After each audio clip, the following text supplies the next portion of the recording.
Book 3, The Brazen Bride.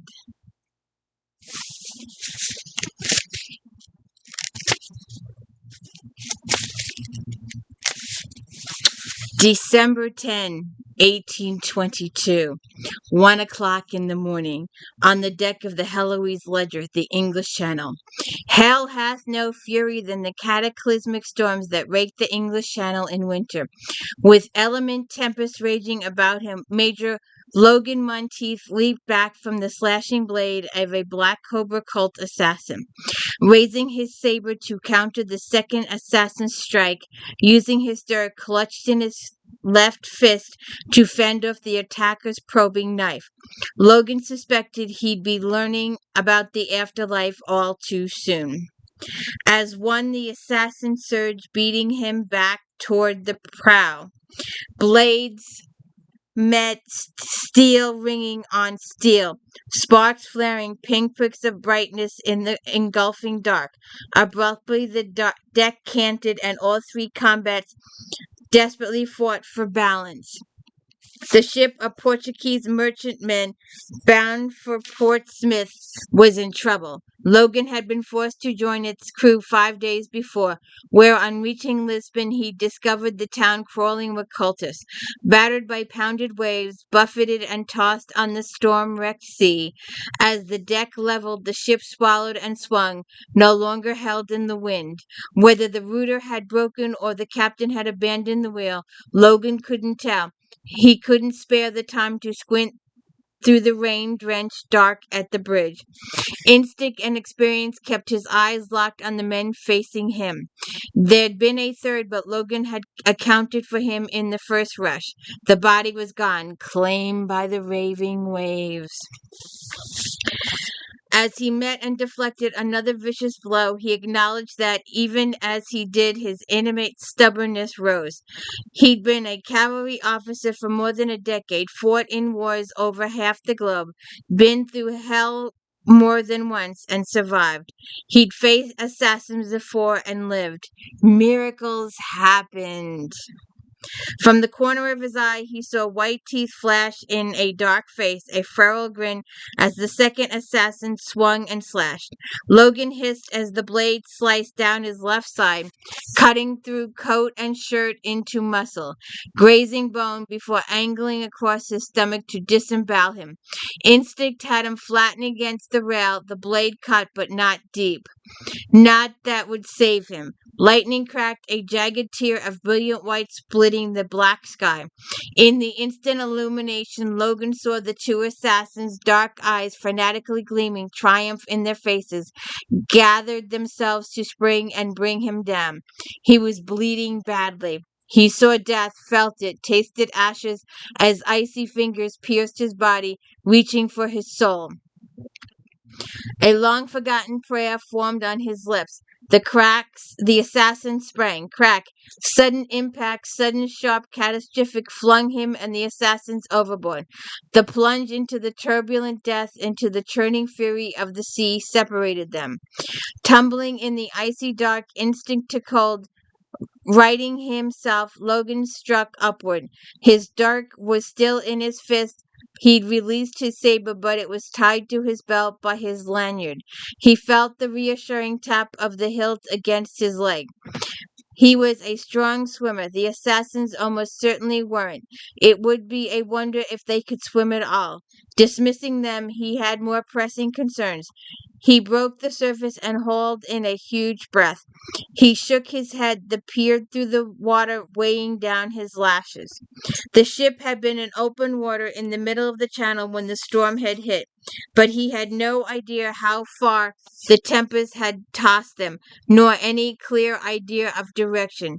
No idea if land was close, or he'd been losing blood when he hit water, how long he would last in the cauldron of icy waves, how soon his already depleted strength would fail.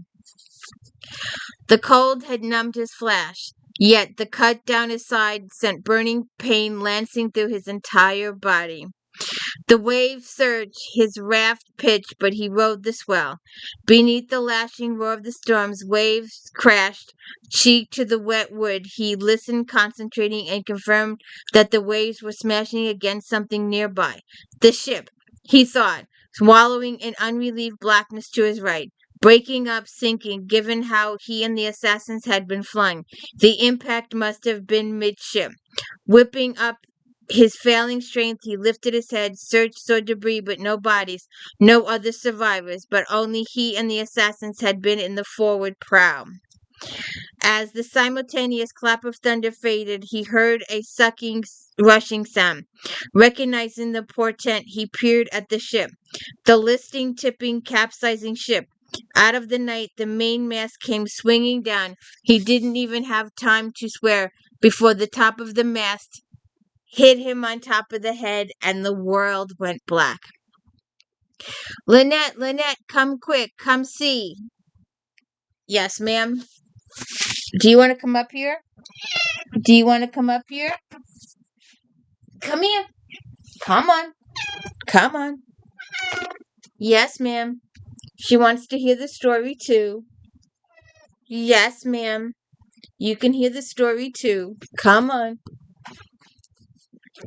All right. Let's hear the story too. Linnet Trevision looked up from the old flagstones of the path that ran from the stable to the kitchen door. She'd left the stable and was nearing the kitchen garden directly ahead. The solid bulk of her home, Moon Core, sat snug and serene, anchored within the protective embrace of stands of elm and fir bent and twisted into outlandish shapes by the incessant sea winds. Linnet, Linnet! She smiled at Chester. One of her wards, a tow-headed scamp of just 7, came pelting around the side of the house, heading for the back door. Chester, I'm here. You have to come, you have to come. There's been a wreck. There are bodies, and Will says one of the men is alive. You have to come. Yes, of course. Swiping up her skirts, wishing she'd worn her breeches instead, she strode quickly toward the back door, inwardly reviewing the necessary tasks she'd dealt with often before. Chester trotted at her side, his hand gripping hers too tightly, but then his father had been lost at sea 3 years ago. As they neared the kitchen door, it opened to reveal Linnet's Aunt Mario. Did I hear right? A wreck? Will sent Chester. There's at least one survivor. I'll go straight away. Can you find Edgar and the others? Tell them to bring the old gate and the pack of bandages and splints. Yes, of course, but where? Which cove? She looked at Chester. West one. Broken bones, almost certainly. Nodding briskly, Mario waved her off. I'll go everything have here ready when you get back. She looked at Chester. Let's race. Both hands now free, Linnet gathered her skirts and set out in pursuit. With her longer legs, she was soon on Chester's heels. Hold up, Linnet called as they rounded the southern headland of the long northwestern side of the island, and the west cove opened up below them. Looking down, Linnet saw 3 bodies, 2 flung as if carelessly discarded on the rocks.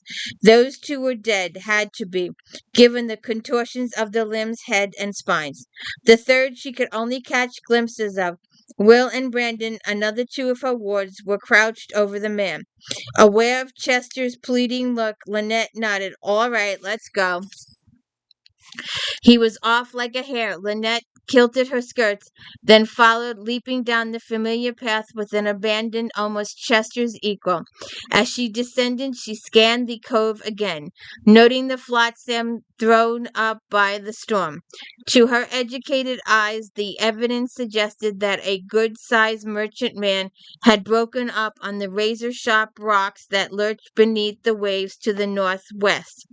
Reaching the sand, Chester bounded toward Will and Brandon. Suppressing the urge to follow, Linnet carefully made her way onto the rocks and confirmed that the 2 other men were indeed dead. 2 sailors by the look of them, and Spanish, maybe? Leaving them where they lay, she picked her way through the rocks onto the sand. They walked to where the third body lay, rose to the cliff. He was on the planking, so we lifted him and carried him here. It was safe to move him if he was already on the planks. Shifting her gaze from Will, she got her first look at their survivor. He was lying on his stomach on the midsection of a plank, a wet tangle of black hair careening his face.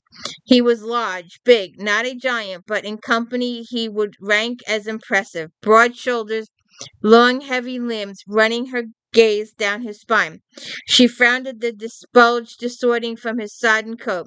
Bending, she reached out and touched it, felt the hardness trace the old shape. It's a wooden cylinder in oilskins, Will told her. It's slung in a shoulder holder with a loop around his belt. We think his arms must go through the other loops to hold it in place. Curious. Had he been carrying the cylinder secretly? Was it nestled between the muscles brackets his spine? If he'd been upright, the fall of the coat would have concealed it. Straightening, she ran her gaze down his legs, but saw no evidence of breaks or wounds. He was wearing breeches and a loose coat, the sort many sailors wore. His right arm was extended, his fingers of his large hand curled around the front of the plank. His other hand, however, lay level with his face, fingers locking in a death grip about the hilt of his dagger. That seemed a little trifle odd for a shipwreck. Hold that for me. The man hadn't stirred, not a single muscle. Had not so much as tensed. Linnet drew back, aware for instincts twitching, flickering, an indefinite warning. Yet for the life of her she couldn't make sense of the message. The stranger was all but dead. Indeed, she wasn't sure he wasn't. So how could he be dangerous?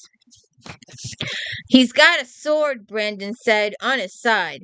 Linnet circled the man, looked where Brandon pointed, then crouched and unhooked the lanyard that attached to the weapon to the man's belt. Drawing the blade carefully from under the man's leg, she straightened, steadied it. It's a saber, a cavalry sword. She'd seen enough of them during the war, but the war was long over. The cavalry largely disbanded. Perhaps this man had been a trooper and after the war had turned to sailing? We think he's alive, Brandon said, but we can't find any pulse and he's not breathing. Well, not so you can tell. Leaving the saber with Brandon, Linnet returned to Will's side. The man lay turned that way. He must be alive because he's bleeding, and he points. He lifted the clothes along the man's side and a rent parted, exposing flesh and a long, nasty cut. A recent one. He's bleeding, Will. See there?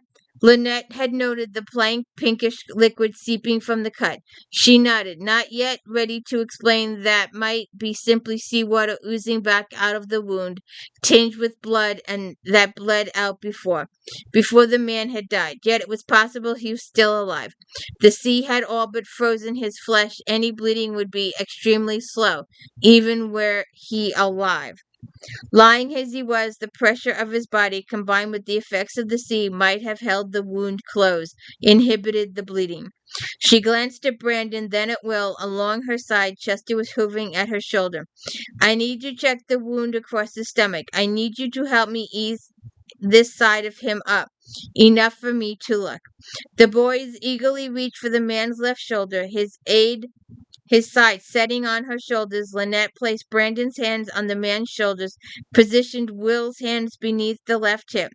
Chester ready to support the shoulder Brandon would lift. All together. Linnet licked her lips, said a little prayer. She was too experienced in matters of life, death, and the sea to allow herself to become invested in the stranger's survival. She told herself it was for the boy's sake that she hoped the stranger lived. Now, the boys heaved, pushed, and propped. As soon as they had the man angled up and steady, Linnet ducked down close to the heavy body, peered enough to trace and follow the wound, then exhaled the breath she hadn't realized she'd been holding. Let him down. Will he be all right? The wound is less deep over his stomach. No real danger. He was lucky. But he's still not really breathing, Brandon said, and she wasn't sure if he was alive. Linnet checked for pulse in the man's wrist, then in his throat. There was none that she could detect, nor any discernible rise and fall of his chest, but all that could be due to being close to frozen. There was no help for it. Shuffling near, with one hand she brushed back the fall of his black hair, hiding his face, bent close, focused, and stopped. He was gorgeous, breathtakingly gorgeous. His face, all clean, angular lines and sculpted planes, embodied the very essence of the masculine beauty. There was not a soft note anywhere. Such a face did not belong to a man given to sweetness, but to action, command, and demand. She froze. The boy shifted uneasily, watching, waiting for her verdict. As usual, her instincts had been right. The man would be dangerous to her peace of mind, if nothing else. Men like this, she looked like he did, who had bodies like this, led women into sin and into stupidity, she says. She thinks, she's thinking. Um, she eased back, straightening on her knees, and stared at the man's face. Then she turned to the wound in his side, checked again. Yes, that was blood, not just seepage. He's alive. Chester whooped, the other two grinned. Now we need him to get back to the house. He's so damn heavy. Easing the stranger's shoulder down, resisting the urge to just drop him, Linnet settled him against her shoulders. Of course he had to have her bed. It was the only one in the house long enough, big enough, and very likely strong enough to be sure of supporting him. Stepping back, she planted her hands on her hips and all but glared at him, unconscious though he was. Muriel tucked the covers in on the bedside now to thaw him out. We'll send the children up with hot bricks. Linnet nodded, her gaze locked on the comatose figure in her bed. She heard Muriel go out, the door shutting behind her. Folding her arms, Linnet swapped her glare for a scowl as she battled to wrench her mind and her senses from their preoccupation with the body in her bed, with the idea that all that muscle, naked, washed, dried, and with his wound stitched, salved, and well bound, denting her mattress. She'd seen more naked men of all description than she could count. Inevitably given a childhood spent largely on her father's ship, it certainly wasn't any degree of novelty nor attack of vicious sensibility that left her nerves fluttering, jittery, her breathing tight and shallow, her stomach feeling particularly hollow. She would have said, and had been certain of it, that seeing another naked male would barely register, would have no effect on her, make no real impression. Instead, there was a naked fallen angel in her bed, and her pulse was hammering. She hoped her aunt put the uncharacteristic flush in her cheeks to that. Between them, she and Muriel had stitched and bandaged thoroughly. As he thawed and his blood started to flow normal, he'd bleed as usual. His immersion in icy water had been an advantage in that respect. They hadn't been able to put a nightshirt on him. Not even one of her father's would fit, and the difficulty in handling the stranger's heavy arms and body. Muriel had fetched extra blankets instead. Here's the bricks. Will pushed the door open with his shoulder and came in bearing two flannel-wrapped bricks that had been heated on the kitchen hearth. The others, Brandon, a 13, nearly as tall as Will, Jennifer, 12, Gillyflower, 8, and Chester followed Will in, each carrying at least one brick. Lifting the quilt, Linnet took each brick and nestled them on the covering sheet covering the stranger's body, working her way around so eventually he'd lay cradled in heated horseshoe that ran from his chest and around the very large feet. Once the brick had been set in place, she tucked the quilt in. That's the best we can do. Now we wait. The children stayed for a little while, but then, when the man showed no hint of stirring, they drifted out. Linnet remained. Every now and then she would pause beside the bed, lay a hand across his brow. He remained icy cold, deathly cold. Despite all they'd done, it was entirely possible he would never wake, much less recover. To have a fallen angel fall into her life only to die before she even learned the color of his eyes was simply unacceptable. Fallen angels did not fall from the sky or get washed up in her cove every day. She never laid eyes on a man like him, awake or comatose in all her 26 years. She yearned to learn more. This afternoon waned, but brought no change in her patient. As evening closed in, she sighed. The children came up with another set of warm bricks. She helped them switch the hot bricks for the coal. Then, with the children clattering down the stairs, eager for dinner, she drew the curtains over the window, checked the man one more time, and headed for the door. Her gaze fell on the object she left on the tall boy by the door. She paused, glanced back as the figure so still in her bed, then picked up the three items, the only things other than his clothes he'd been carrying. The dirk, a fine piece, far finer than one would expect a sailor to own. The saber, definitely a cavalryman's sword, well used and lovingly honed. The saber scabbard might yet be salvageable. The third object, the wooden cylinder, was the most curious. As Will had guessed, the man had been carrying it wrapped in silkskin in a leather sling. With him unable to shrug the sling off, they had to cut the shoulder strap to remove it. The wood was foreign, she thought. It was rosewood, the brass fittings that held the wooden straps together, and locked one end closed, smacked of somewhere far away, some alien shores. Later, Logan woke to a dark room, to a soft bed and the scent of a woman that he recognized instantly. All the rest, however, where the devil was he?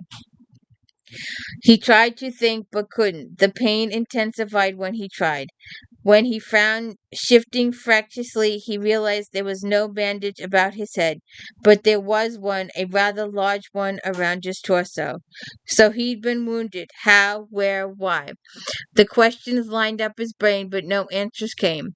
Then he heard voices from a distance, through walls and doors, but his hearing seemed acute as usual. Children. The voices belonged to children, youthful, too high pitched to be anything else. He didn't recall anything about children. Some primal memory kept him insisting that there were enemies about, even though he couldn't remember anything specific. Had he been captured? Is he in an enemy camp? Very carefully he pulled himself up in the bed, then swung his legs over the side and sat up. The room swam sickeningly, but he steadied. Encouraged, he stood, the blood rushed from his head, and he collapsed. He hit the floor with a thunderous thump, almost cried out, might have cried out when his head hit the floorboards. He groaned, then hearing footsteps pounding up the stairs, he tried to push himself up. The door swung open. It was an angel with red gold hair, bright and fiery as a flame, who scanned the room, saw him, then came racing to his side. Perhaps he died and gone to heaven. You dolt! What the devil are you doing trying to get up? You're wounded, you imbecile! Not an angel, then, not heaven either. She continued to berate him, increasingly irate as she checked his bandages. The small hand, surprisingly strong, gripped his arm. She braced to haul him up, an impossibility he knew. Then two strapping lags who followed her in came around the other side. The not an angel snapped orders, and one lad ducked under his arm, and the other coming to help her. On a count of three, they hoisted him up. It hurt. Everywhere. He groaned as they turned him and surprisingly gently angled him back into the bed, sitting him down on his left side, then rolling him carefully onto his back. She saw a glad, then flicked the covers over him. He continued to smile. Probably foolishly, he was still in so much pain that he couldn't really tell. But he had noticed one thing. He was naked. Stripped to the skin, not a stitch except his bandage. Naked. And this not an angel hadn't turned a hair. Which surely meant she and he were lovers. What else could it mean? He couldn't remember her, not even her name, couldn't remember sinking his hands into all that rich, warm hair, pressing his mouth to her sinful lips, lips he could imagine doing wicked things, none of which he could remember, but then he couldn't remember anything through the crushing pain. An older lady came in, spoke, and frowned at him. She came to the bed as his lover tried to shift him further into the center of the wide mattress. Thinking he could help, he rolled to his right. Pain erupted, his world went black. Linnet winced at the grasp that exploded from the stranger's lip, saw his body go lax, boneless, and knew he was unconscious. Damn! I didn't get a chance to ask who he was. Leaning against the side of the mattress, she peered into his face. But what caused that? Did you check for head wounds? There weren't any. Well, not to see. Linnet beside him and reached for his head, but his hair was so thick. Perhaps. Oh my God, there is a huge contusion. Drawing back her hand, she studied. Blood, so the skin's broken. The observation led to another round of careful tending of warm water in basins, towels, salves, and eventually stacks of bandages, as between them she and Muriel cleansed, then dried, patted, and bandaged the wound. Looks like he was hit over the head with a spar. Examining the wound, Edgar's opened hard head. He must have to survive them. John, lucky beggar all around, with what that slash and shipwreck and storm. Charmed life, you might say. Linnet thanked them and let them go back to their dinners. Muriel, too. After closing the door behind her, Linnet turned back into the room. Folding her arms, gripping her elbows, she halted by the bed and stared down at her patient. He'd been a fighting man in one or other services at one time, was her guess. He had numerous scars, small and old, most of them scattered over his body. A charmed life, not in the literal sense, but she really, really wanted to know who he was. She went downstairs to warm more bricks. 3 hours later, Linnet stood by her bed, arms folded, and frowned at her comatose fallen angel. By the dim light thrown by the lamp she'd left on the small table nearby, she'd study his face and struggled to tamp down her concern. At least now she knew his eyes were dark blue, so dark she'd originally thought they were black. But then he'd looked directly into her eyes and she'd seen the blue flames into the darkness. So he was a fallen angel with black hair and midnight eyes, and despite the 4 changes of bricks they'd applied, he was still too damn cold for her comfort, too unresponsive, too close to death. But she couldn't shake that absolute conviction that it was somehow vitally important that he lived, that somehow it was up to her to ensure he did. It was ridiculous, but it felt as if he were some God-sent test. She rescued people all the time. It was what she did, a part of her role. She could rescue the fallen angel. She paced, scowled, and paced some more, while about her home, slid into comfortable slumber. Edgar and John both helped the manor house after dinner, as usual, sitting and chatting in the parlor, tonight mostly speculating about the wreck and their survivor.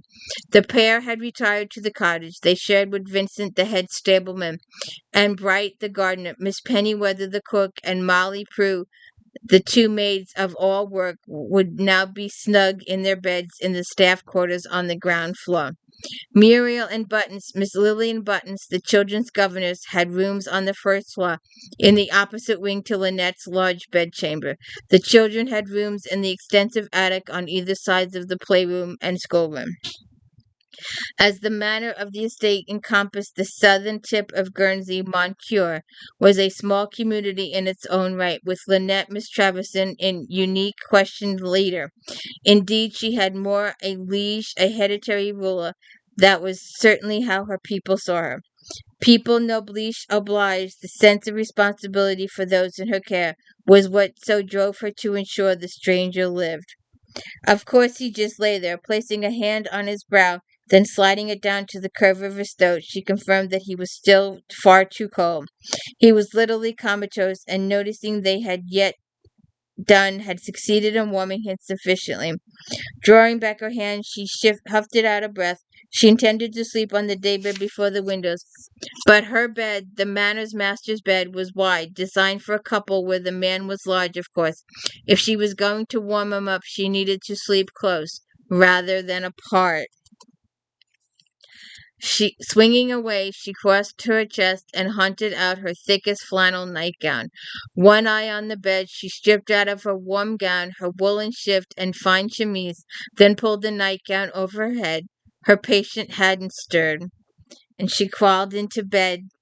She walked to the side of the bed.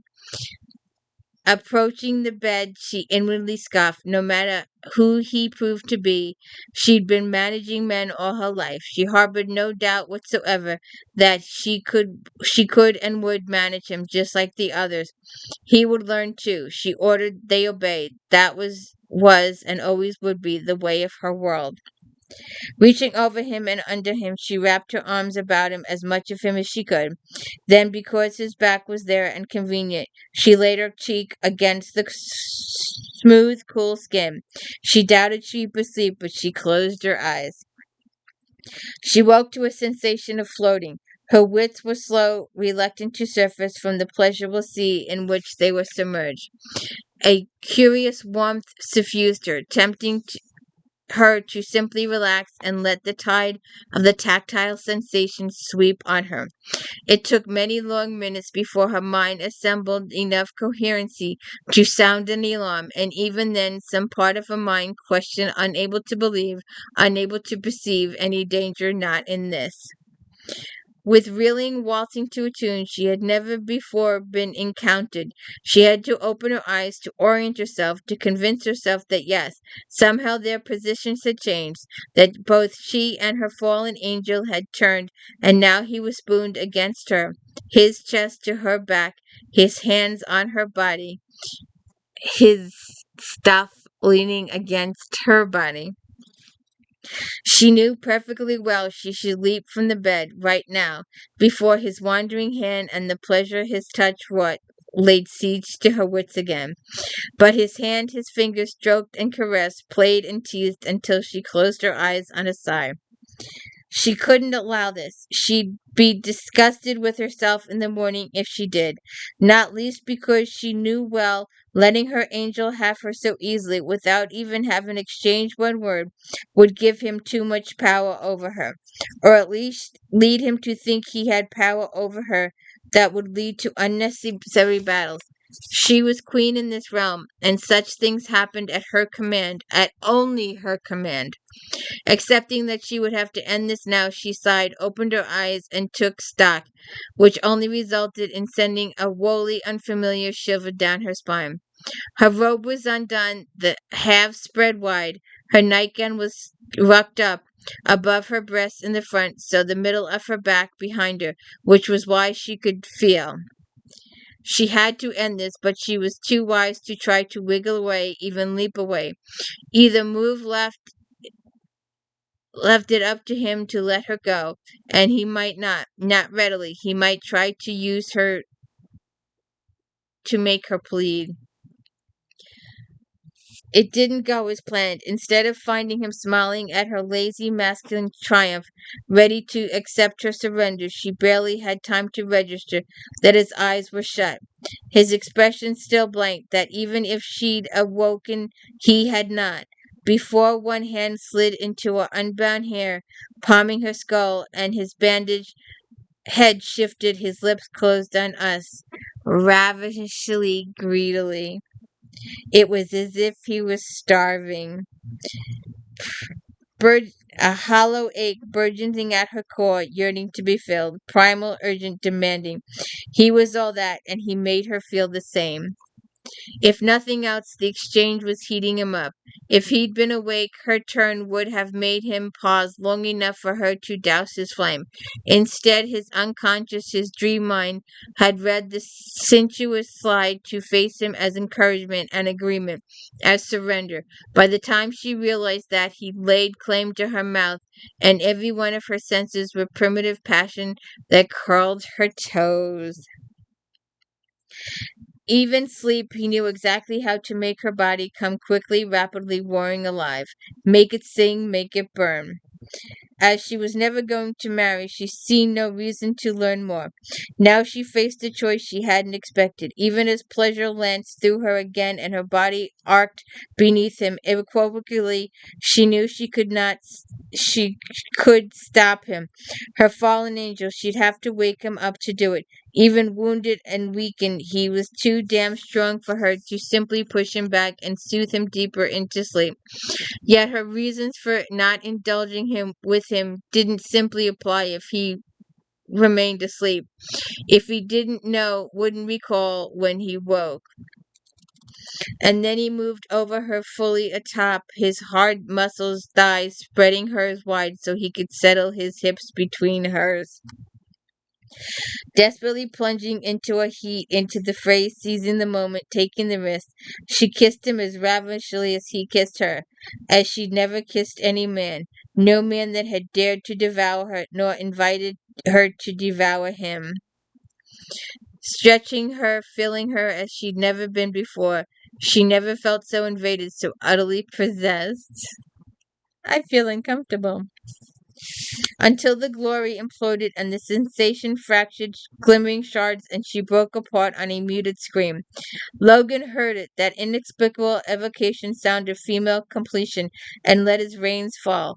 Let the dream sweep on him into the familiar heat and fire, surrendering to the primitive driving urge, jettison of all hope of linger to further savor the heated clasp of his lover's slick sheath, her ripples of release barely fading as he drove harder into her, his dream lover who clearly knew him so well.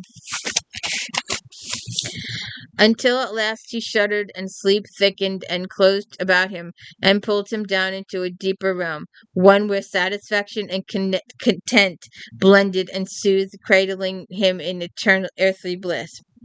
Oh my God, was her first coherent thought, the only one she could manage for several long minutes. Finally, when she regained sufficient control of her limbs and sufficient mental acuity, she gently nudged, eased, and prodded, and managed to stir him into shifting to let her slide from underneath him. He slumped heavy and boneless beside her, but she no longer feared him waking up. If their recent excursions hadn't, nothing would not soon, and he hadn't woken up, that she was sure. She seized the moment, taken the risk, and it paid off magnificently. At least able to fill her lungs, she drew in huge breath out and long and slow. Damn, that was good. Then she glanced sideways at the man, her fallen angel, lying face down in the bed beside her. I might have to rethink my policy on men. So what happens next? How long does it take him to remember who he is? I think some people come to find him eventually, and once he remembers who he is and sees the people, his other cavalrymen, the people that Devril Wolverston have hired to come collect him and find him after searching for him for a while. It takes him a while to regain his memory, and he gets to know her family and her orphans that she's taken in and all the people in her town. So you'll have to read it to find out what happens next. We did start with the Untamed Bride. Then we did the Elusive Bride. Of course, this week we're doing the Brazen Bride. And we're going to finish next week with the Reckless Bride when they finally make it back to England. So if you could please hit the like and subscribe, I'd appreciate it. These books are so good.